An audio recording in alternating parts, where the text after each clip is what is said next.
자, 우리 따라서 합시다. 예수님이 부활하셨습니다. 예수님이 부활하셨습니다. 이 부활의 소식이 저와 여러분의 인생에서 가장 복된 소식이기를 축복합니다, 여러분. 아멘. 죽음을 이겼다는 사실, 여러분, 바로 오늘 주님이 무덤의 문을 여셨다는 거예요. 그래서 저와 여러분에게 죽음 이후에 영원한 삶이 있다는 것을 선포해 준 겁니다. 그래서 절망 가운데 있는 저와 여러분을 영원한 희망으로 바꾸신 이 부활의 주님을 오늘 만날 수 있기를 축복합니다. 우리의 죄악을 다 씻기시고 영원한 생명의 길을 여신 우리 주님을 박수로 영광의 박수를 올려드리겠습니다. 주님 부활하셨습니다. 주님이 부활이 나의 부활입니다. 주님이 부활이 나의 부활입니다. 여러분, 이 말씀이 믿어지는 것과 믿어지지 않는 것은 천지 차이죠, 여러분. 여러분, 인생에서 가장 부끄러웠던 순간이 언제였습니까, 여러분? 내가 그토록 원했던 학교라든가 직장에 그렇게 들어가고 싶었는데 어떻게 해요?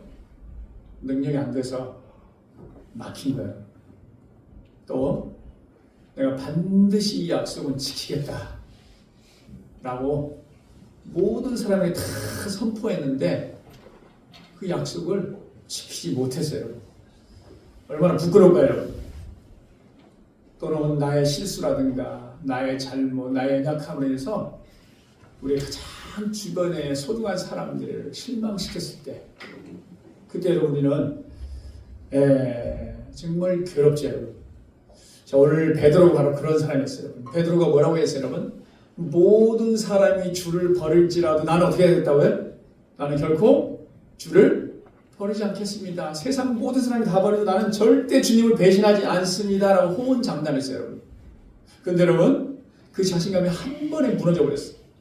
대제사장의 뜰에 있는 숯불 앞에서 한 여종이 물었어요. 당신도 주님의 제자 아닌가요?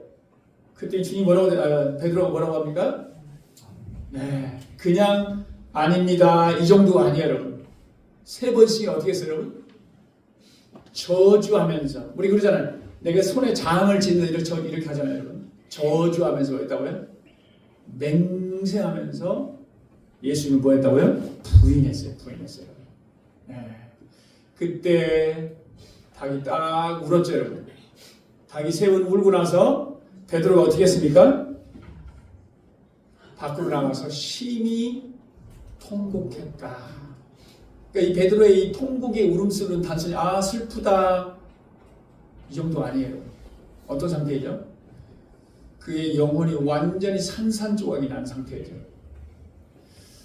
자, 여러분, 이렇게 허탈감에 빠진 베드로에게요, 부활의 주님이 딱 나타나신 거예요. 자, 나를 배신했던 베드로가 딱 나타났어요. 그러면 저와 여러분은 뭐라고 해야 될까요? 왜 나를 그때 배반했느냐 이렇게 물어야 되잖아요. 그런데 주님이 나타나셔서 뭐라고 하셨어요, 여러분? 따라서 합시다. 네가 나를 사랑하느냐? 네가 나를 사랑하느냐? 여러분, 지금 주님이 여전히 우리 가운데 찾아오셔서 오늘 똑같이 부활의 이 주님 아침에요, 우리를 향해서 뭐라고 부르시냐면 너는 나를 사랑하느냐? 이 질문에 여러분 어떻게 대답하실 거예요? 부활의 주님이 저와 여러분에게 왜 찾아오셨는가? 무엇이 가장 우리에게 중요한가? 신앙의 핵심이 무엇인가? 네가 나를 사랑하느냐? 이 주님의 음성을 들을 수 있기를 바랍니다, 여러분. 자, 오늘 예수님 십자가에 못 박혀 죽으시자 제자들이 다 낙심하고 두려워해서 어떻게 했어요, 여러분?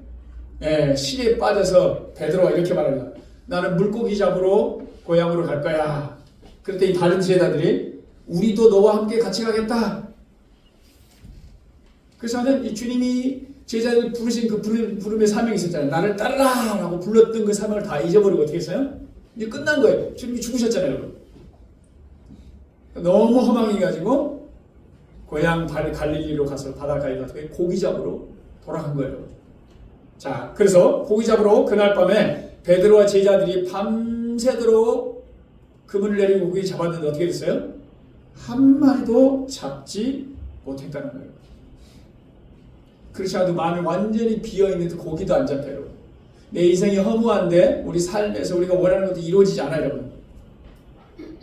이때 얼마나 우리 마음이 어떨까요? 자, 그때 자 우리가 5절 한번 읽어볼까요? 예수님이 부활하신 주님이 찾아오셔서 한번 읽어보겠습니다. 시작. 예수께서 이르시되 내가 너희에게 공부가 있느냐 대답하되 없나이다. 이르시되 그물을 배 오른편에 던지라 그리하면 잡으리라 하시니 이에 던졌더니 물고기가 많아 그물을 들 수 없더라. 고기가 있느냐?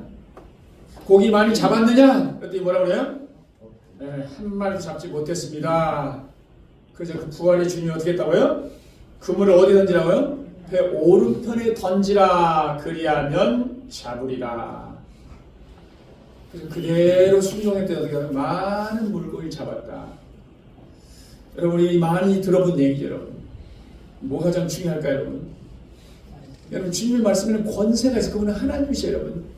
하나님 말씀에 순종할 수 있기를 축복합니다, 여러분. 네. 우리 인생을 다 아시는 거예요, 여러분. 고기를 아무리 많이 잡아왔던 전문가들인 그들도 밤새 수고 있는데 어떻게 했다고요? 허탕쳤다고요. 근데 어떻게 주님이 저렇게 했는데 없던 고기 갑자기 생깁니까? 여러분 하늘의 권세를 가지신 분이에요, 여러분. 저와 여러분을 만드신 분이고 이 세상 온 우주를 만드신 만물을 만드신 주님이 한 말씀 하시면 어떻게 된다고요? 없던 고기가 생기는 거예요, 여러분. 이상할 게 하나도 없는 거예요, 여러분. 오늘 이 주님을 만날 수 있기를 축복합니다, 여러분. 그래서 고기가 많이 잡았어요, 여러분. 그래서 9절에 육지에 올라보니 숯불이 있는데 그 위에 생선이 놓였고 떡도 있더라. 그래서 주님이요 숯불을 펴놓고 뭐하고 있는 거예요 지금? 아침 준비를 다 해놓고 제자들을 기다리고 있었어요. 네? 자 여러분, 그래서 제자들이 그물을 던져서 고기를 딱 잡는 순간 아 저기에 계신 분이 누구라는 걸 알았어요? 그 3년 동안 같이 가셨던 그들은 예수님이 십자가에 죽는 순간 잊어버린 거예요, 여러분. 끝난 거예요, 여러분. 그런데 그 부활의 주님이 딱 계신 거예요. 그리고 숯불을 펴놓고 아침을 준비했다. 근데 여러분 이 숯불은 베드로의 그 의미가 있잖아요. 베드로가 언제 예수님을 배신했다고요? 대사장의 뜰 앞에 있는 그 숯불 앞에서 여종의 질문에 그냥 배신을 했던 거예요, 여러분. 근데 숯불을 펴서 아침을 준비하고 계신 거예요. 그것이 떠오를까 안 떠오를까요? 숯불 딱 보면 떠오를까 안 떠오를까요? 네. 그러니까 예수님은 딱 그 숯불을 떠올 때 뭐라고 너 그때 왜 이렇게 하지 않겠어요, 여러분?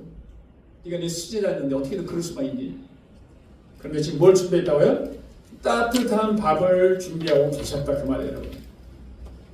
오늘 이 아침에 여러분 주님은요 부활의 주님은 실패한 베드로에게 찾아오셔서 지금 그의 과거의 수치스러움, 실패 이거 뭐하고 있는 거예요? 지금 회복시키고 있는 거예요. 따뜻한 밥상을 차려놓고 지금 그에게 뭐 한다고 지금? 상처를 지금 회복시키고 있다. 자, 이것은 여러분 주님은 오늘도 지금 저와 여러분을 향하여서 우리가 막 주님을 따라서 막 방황하고 자기 마음대로 살아가고 있는 이 방황하는 인생들, 실패하고 있는 인생들 그냥 그대로 내버리지 않고 뭐 하신다는 거예요?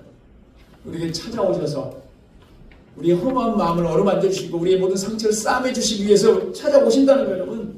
그분이 바로 부활하신 예수 그리스도임을 믿으시기를 바랍니다, 여러분. 그러니까 우리의 실패가 끝이 아니라는 거예요. 저와 여러분은 언제나 여러분 아무리 우리가 노력한다 할지라도 실수 안 할 수 없는 존재입니다, 여러분. 우리가 아무리 믿음 생활을 잘해도 넘어지지 않을 수 없는 존재라는 거예요. 우리 연약한 존재라는 거예요. 우리가 아무리 넘어지고 실패한다 해도 그게 끝이 아니라 우리가 생각하는 그 끝자락에 부활의 주님은 반드시 찾아오셔서 우리를 다시 일으켜 세우시고 우리를 치유하시는 하나님이신 줄 믿을 수 있기를 바랍니다, 여러분. 오늘 저와 여러분 삶 가운데 우리가 도저히 치유가 안 되는 주님은 이미 우리를 용서하셨는데 우리가 우리 자신을 용서하지 못하는 그런 마음이 들 때가 있어요. 아니 어떻게 이렇게 똑같은 실수를 계속하지? 내가 봐도 이거는 아닌 것 같은데 내가 봐도 주님이라면 나를 용서 못할 거야. 주님이 우리에게 다 용서하셨고요. 지금도 우리 가운데 찾아오신 줄 믿을 수 있기를 축복합니다. 그래서 부활의 주님은 이 조반 식사를 다 하신 후에요. 15절에 함께 읽겠습니다. 베드로에게 이렇게 물으십니다. 시작. 요한의 아들 시몬아, 내가 이 사람들보다 나를 더 사랑하느냐? 네가 이 사람들보다 나를 더 사랑하느냐? 근데 베드로를 지금 뭐라고 부르고 있어요? 요한의 아들 시몬아. 원래 베드로의 이름이 뭐예요? 시몬이에요. 예수님이 부르실 때 이 시몬을 뭐라고 이름을 바꿔줬어요? 베드로 반석. 이건 영광스러운 이름이에요, 여러분. 이 반석 위에 내가 내 교회를 세우겠다. 그 영광스러운 이름 대신에 뭘 부른다고요, 지금요? 요한의 아들 시몬아. 실패한 이름, 자연 그대로의 모습을 그대로 부르시는 거예요. 여러분, 주님은요, 저와 여러분의 있는 모습 그대로를 부르시고 받아주십니다. 자, 오늘 우리가 넘어지고 실패하고 지에 빠질 때, 그러니까 너무 체면을 막 내가 이 정도는 됐어야 되는데 체면을 생각하지 마시고 여러분 주님 앞에 있는 모습 그대로 나아갈 수 있길 바랍니다. 여러분.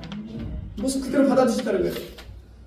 자, 그리고 나서 네가 이 사람들보다 나를 더 사랑하느냐? 지금 책망해도 모자라잖아요, 사실.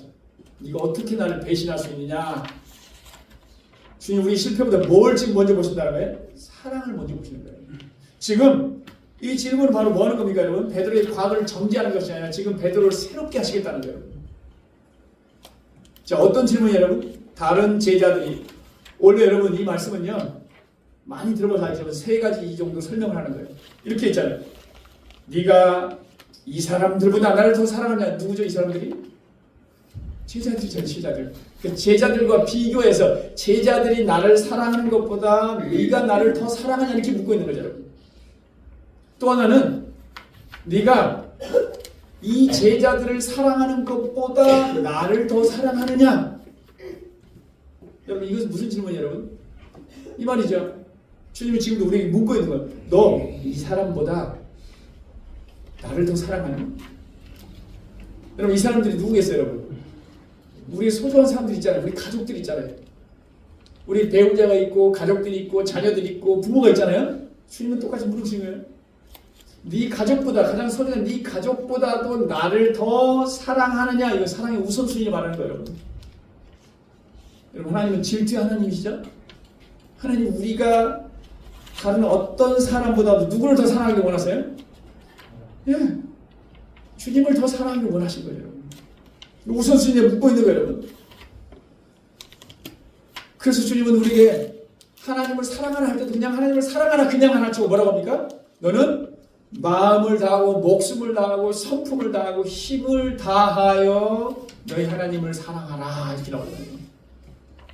오늘 저와 여러분이 이 부활의 아침에 이 부활의 주님을 내가 얼마만큼 사랑하는지 점검할 수 있길 바랍니다. 또 마지막으로 뭡니까, 여러분? 지금 물고기 잡고 있잖아요. 그물, 배, 또 잡, 직업.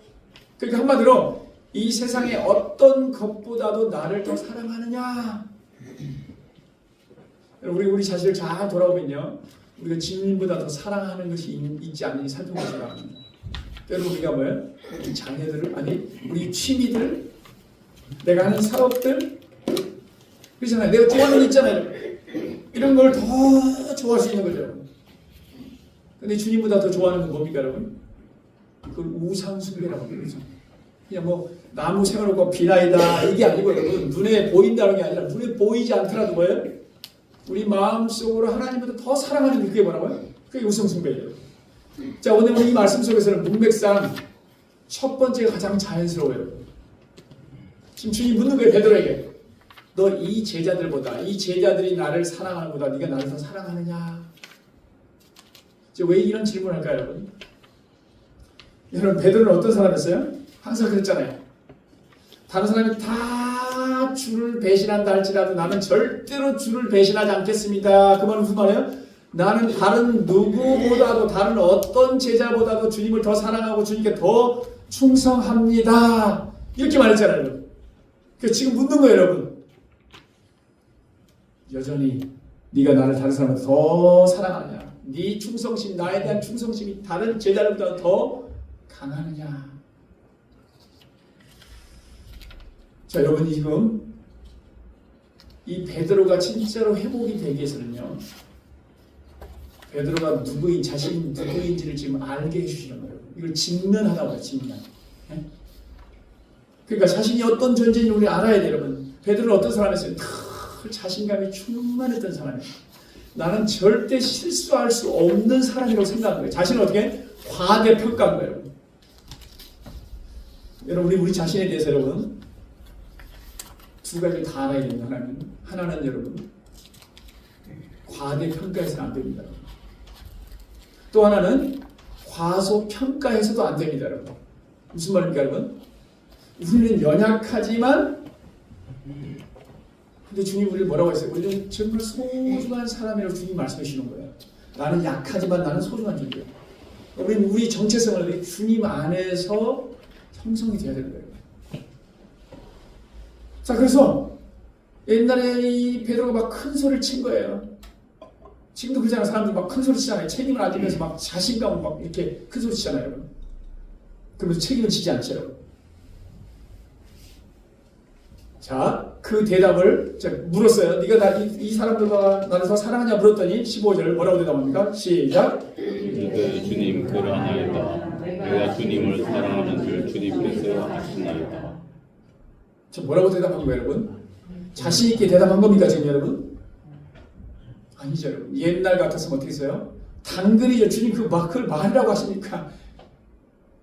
다른 사람보다 당연히 제가 주님을 더 사랑하지요. 해야 되는데 지금 뭐라고 대답했어요? 내가 주님을 사랑하는 줄 주님께서 아시나이다. 지금 뭐가 빠져있죠, 여러분? 다른 사람들보다 많이 빠졌잖아요. 비교 의식이 사라졌잖아요. 늘 비교하기를 좋아했잖아요. 내가 최고라고 늘 얘기했잖아요. 근데 비교 의식이 살짝 사라졌어요. 자기가 더 사랑한다고 지금 증명하려고 하지 않아요. 왜 그래요? 뭘 맛봤습니까? 이미 실패를 맛보았어요. 근데 자기가 배신할 거라고 알았을까요? 몰랐을까요, 여러분? 진짜 베드로가 주님을 사랑했을까 안 했을까요, 여러분? 저는 사랑했을 거라고 생각합니다. 저 여러분도 마찬가지예요. 막 자신 있게 그냥 허풍치는 게 아니라 실제로 그러한 마음을 가지고 고백했는데도 불구하고 우리는 얼마나 연약한지 여러분, 우리가 하나님께 막 약속했다고 자신 있겠다고 해서 우리가 다 할 수 있는 게 아니에요, 여러분. 우리가 도저히 감당할 수 없는 상황이 오면 우리는 무너지는 거예요, 여러분. 그죠? 그러니까 실패를 경험한 베드로가 지금 바뀐 거예요. 이제는 자신을 막 의지하지 않고 뭘 의지하는 거예요? 주님 아시잖아요. 주님께 지금 맡기고 있는 거예요, 여러분. 자, 오늘 주님은 또 베드로에게 몇 번을 물어요, 여러분? 3번 물어요, 3번 물어요. 왜 3번 물으실까요, 여러분? 왜 3번 물으시죠? 한 번이 부족하지 않아요? 몇 번 부인했어요? 3번 부인했어요, 여러분. 지금 치료해주고 있는 거예요, 여러분. 3번 부인이라고 하는 깊은 상처를 지금 계속 언급하면서 어떻게 돼요? 네가 나를 사랑하느냐? 지금 사랑으로 사실을 치유하고 있는 거예요. 지금 사랑으로 그 상처를 지금 뭐라고 한다고요?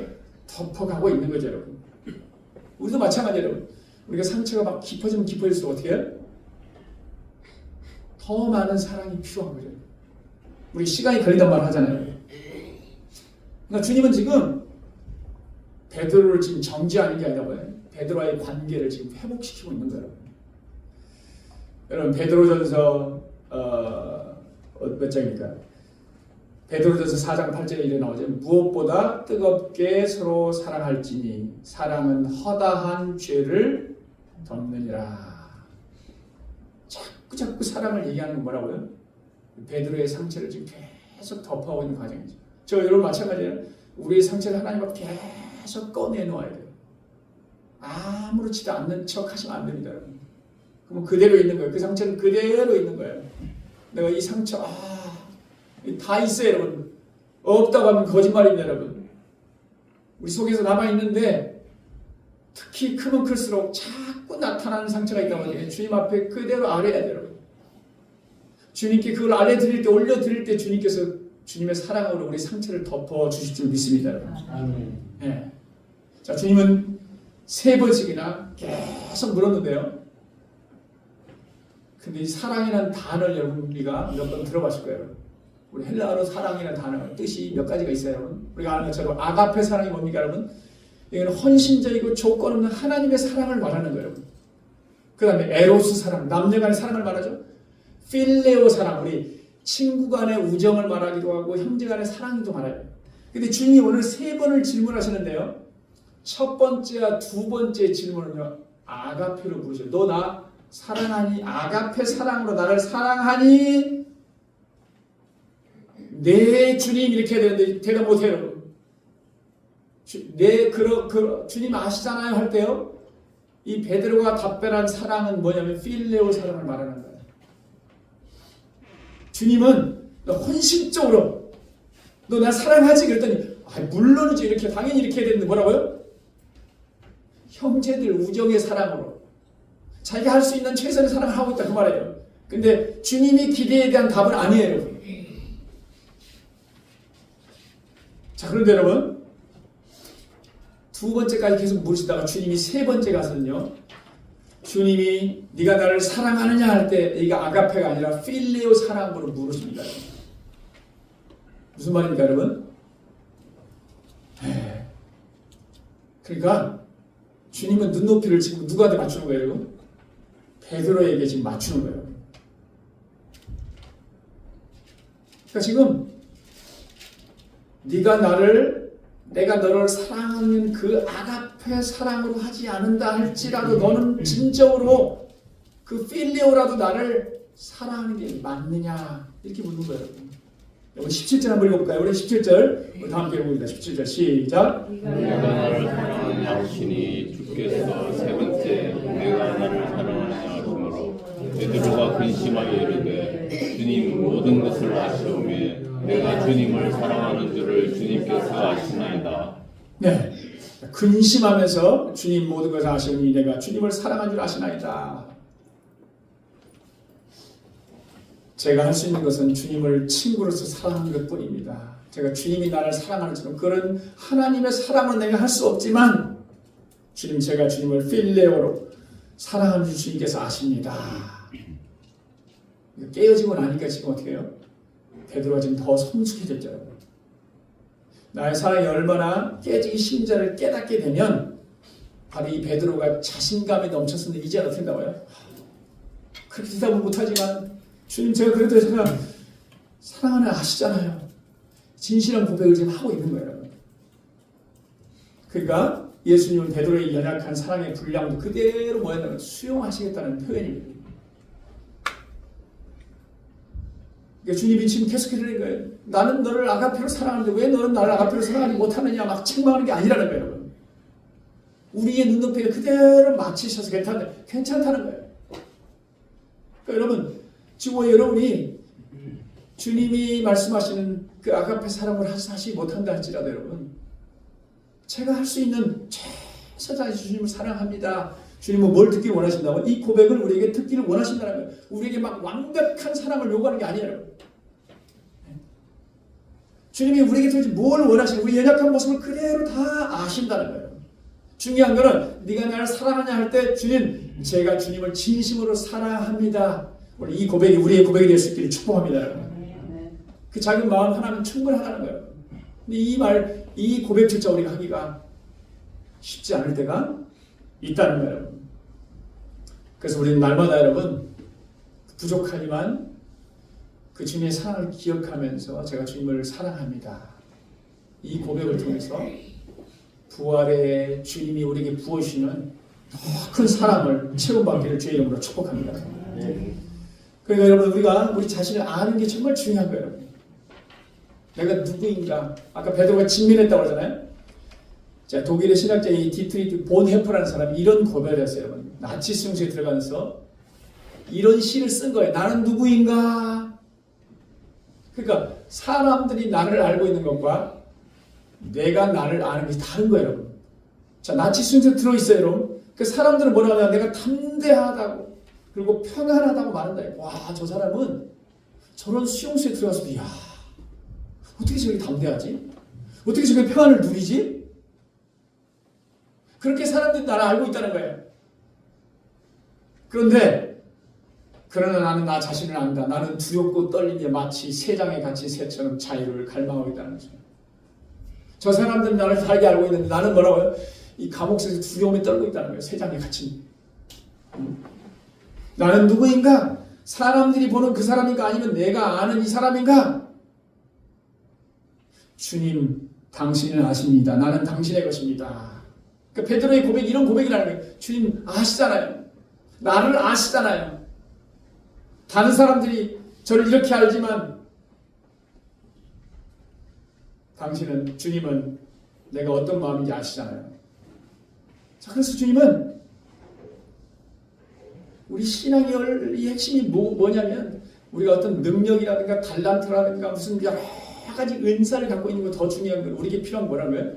주님의 사랑이다. 그래서 오늘 주님은 우리 깊은 상처 가운데 찾아오셔서 어떻게 우리에게 사랑으로 우리 모든 것을 덮어주시기 위해서, 치유하시기 위해서 지금도 우리에게 주님을 사랑하고 있느냐 묻고 있다는 거예요.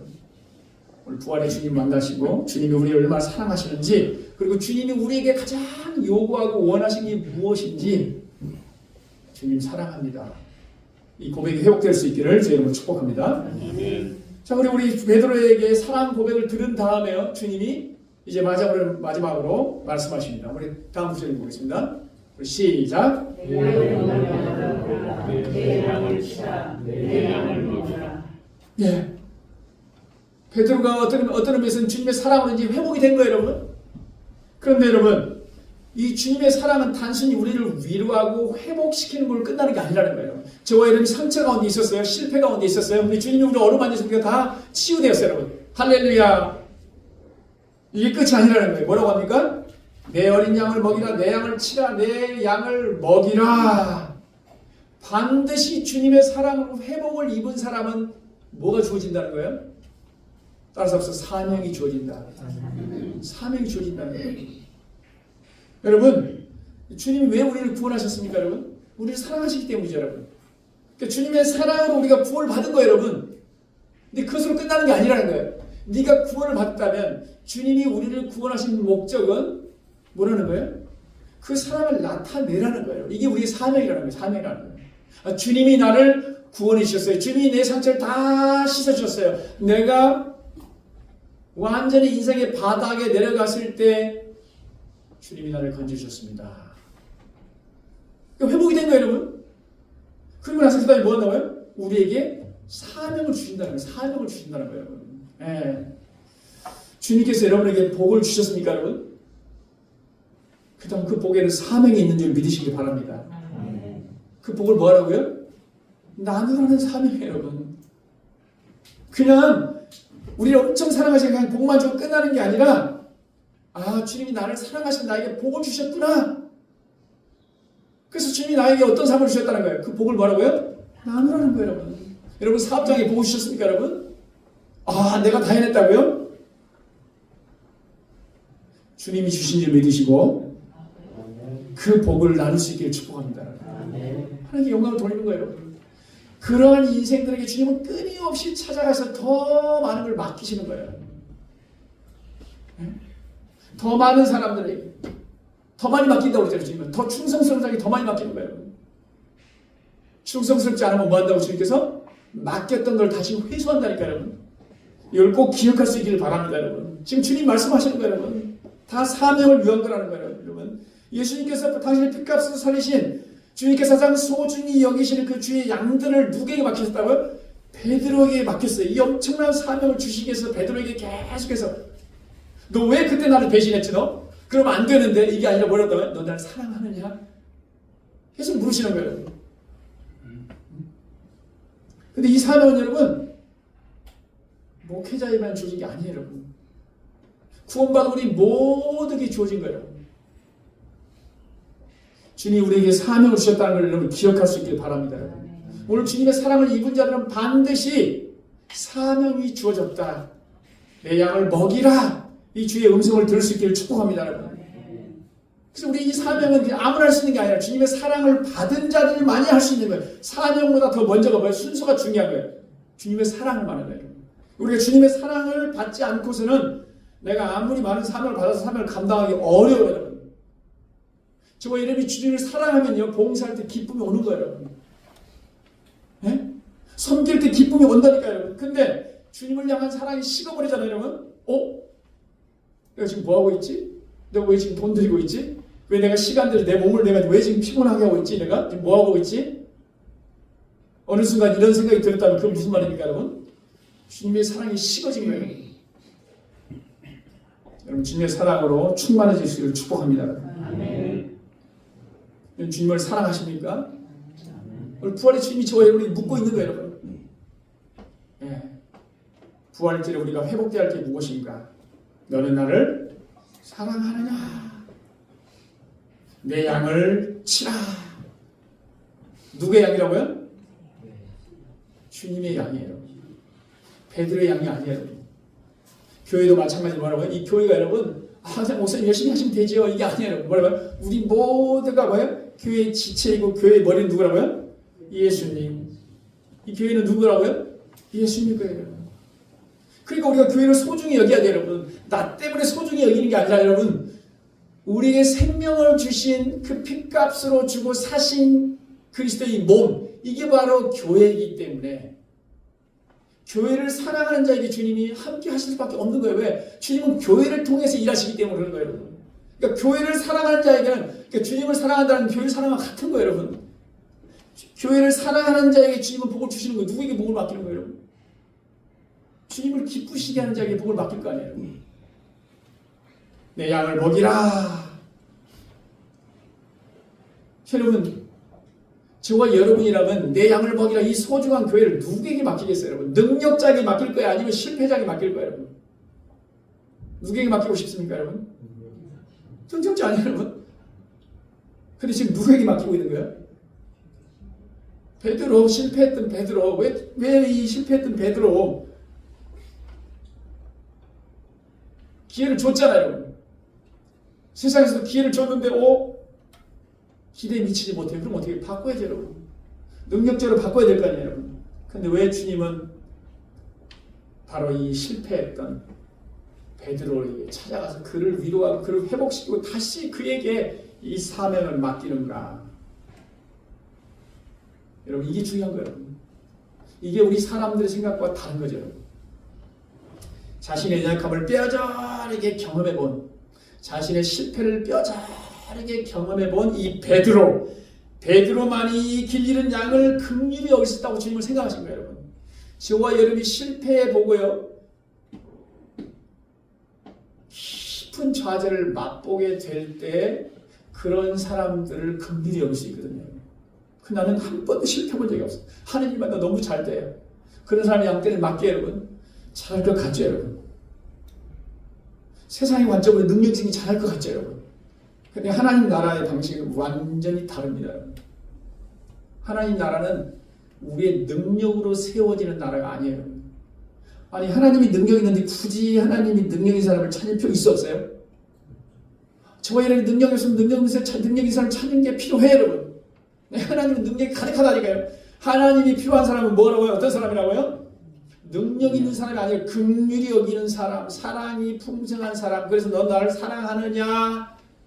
주님을 사랑하면 주님은 그 사람을 통해서 일하시고 역사하신다는 거예요. 하나님 나라를 세워가신다는 거예요. 저와 여러분 모두가 바로 이 긍휼의 마음을 가진, 그래서 주님이 우리를 통해서 일하실 수밖에 없는 그런 복음의 통로가 되기를 주 여러분 축복합니다. 베드로처럼 여러분, 저와 여러분이 아픈 과거가 있잖아요. 뼈저리게 우리가 느껴봐야 돼요. 그래야만이 내 마음속에서 어떤다는 거예요, 여러분. 오늘 부활의 주님이 찾고 있는 그런 인생이 된다는 거예요. 긍휼의 마음이 생긴다는 거예요, 여러분. 여러분이 한 번도 사랑을 받아보신 적이 없는데 사랑이 막 솟아난다. 있을 수 없는 일이라는 거예요. 오히려 주님을 인생의 바닥을 경험했던 베드로를 불러갖고 다시 사용하는 거죠. 그래서 베드로 위에 내 반석이 내 교회를 세우리라. 베드로 위에, 베드로라는 사람이 아니라 사실 그 믿음의 고백 이후에 교회가 세워진 겁니다, 여러분. 저 여러분 모두가 바로 베드로처럼 우리 모든 과거의 아픈 상처들이 있어요, 여러분. 그러나 주님 앞에 치유받고 상처 입은 영혼들을 치유하는 복음의 통로가 될 수 있기를 주 여러분 축복합니다. 그래서 베드로가 이렇게 맡기면서요, 이렇게 말합니다. 18절 한번 마지막으로 읽어보겠습니다. 18절 시작. 내가 진실로 내게 이르노니 내가 젊어서는 스스로 뛰고 원하는 곳으로 다녔거니와 늙어서는 내 팔을 벌리리니 남이 내게 뛰고 원하지 아니하는 곳으로 데려가리라. 그렇죠, 여러분. 젊어서는 어떻게 우리 스스로 막 옷 입고 우리 원하는 대로 다 다니잖아요, 여러분. 저는 이 말씀에 엄청난 은혜를 받아서 처음 성경을 해요. 와, 우리 젊었을 때는 내 마음대로 다니잖아요. 근데 나중에 어떻게 된다고요? 말 들으셔야 돼. 손 올리세요. 벗겨지면 네, 손 풀려야 돼요, 여러분. 인생이 노후가 되면 이렇게 되는 거죠, 여러분. 근데 이 단순한 노후만을 얘기하는 게 아니에요, 여러분. 이 말씀 무슨 말씀이냐? 다음 19절. 자, 시작. 이 말씀을 하시면 베드로가 어떠한 죽음으로 하나님께 영광을 돌릴 것을 가리키심이라. 이 말씀을 하시고 베드로에게 이르시되 나를 따르라 하시니. 네. 베드로에게 사명을 맡겼어요. 그러면서 주님이 이렇게 말하는 거죠. 베드로야, 내가 너와 함께 할 것이니까 don't worry. 내가 다 알아서 할 테니까 전혀 어려움이 없을 거야. 이 길을 걸으면 되는 거야. 나를 따르라. 이 말이 아니고요. 나를 따르면 어떻게 되는가? 너 십자가에서 죽게 된다는 걸 지금 예언하고 있는 거예요. 내가 맡긴 양떼를 돌보다가 내 길을 따르다가 결국은 너는 십자가에 죽게 될 거야.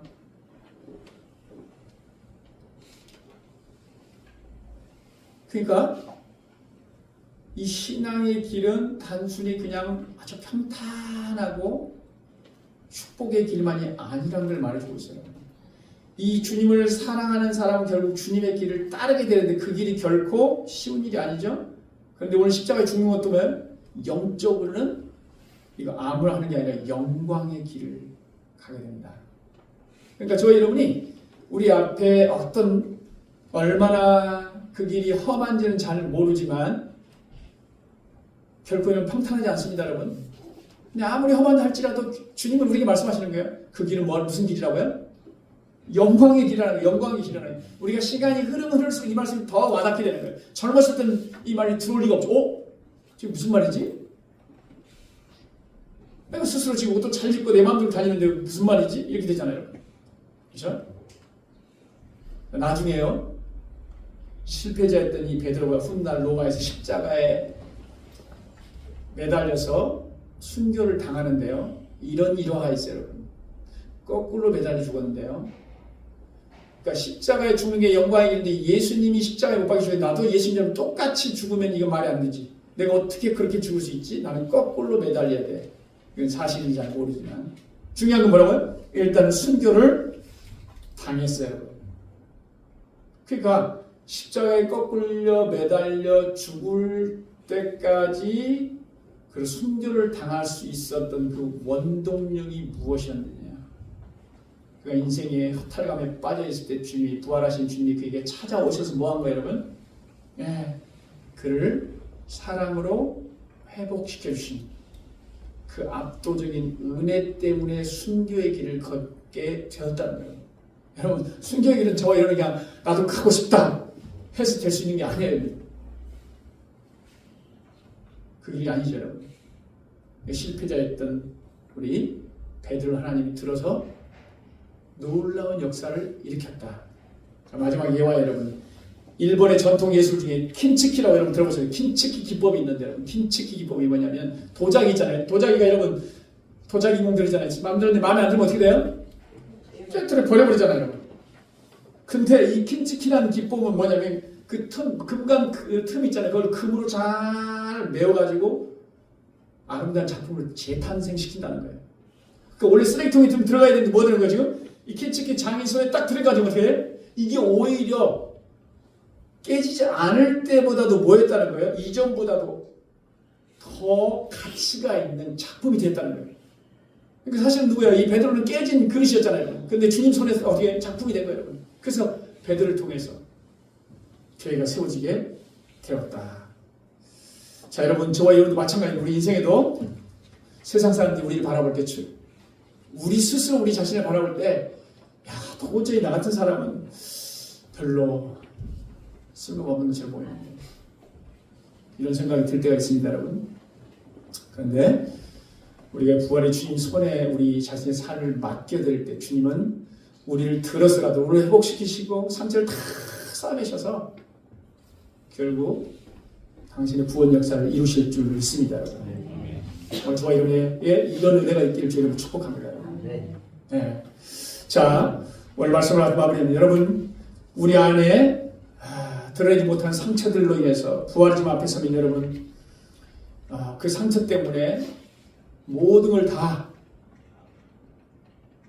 예배의 열정도 기도 열정도 다 사그라들고 있지는 않습니까 여러분? 그 모든 상처들을 주님 앞에 다 드러내시길 바랍니다. 부활의 주님께서 다 싸매시고 우리를 복음의 통로로 사용해 주실 줄 믿습니다. 자, 오늘 부활의 이 부활절을 맞이해서 이 주님의 음성을 들을 수 있길 바랍니다. 너는 나를 사랑하느냐? 우리의 과거의 어떠하든지 실패가 얼마나 깊든 상관없이 우리 주님 앞에 나아가면 주님께서 우리를 사랑으로 싸매주시고 우리를 통해 일하실 줄 믿습니다. 오늘 부활의 이 주님의 음성을 들을 수 있기를 주의 이름으로 축복합니다.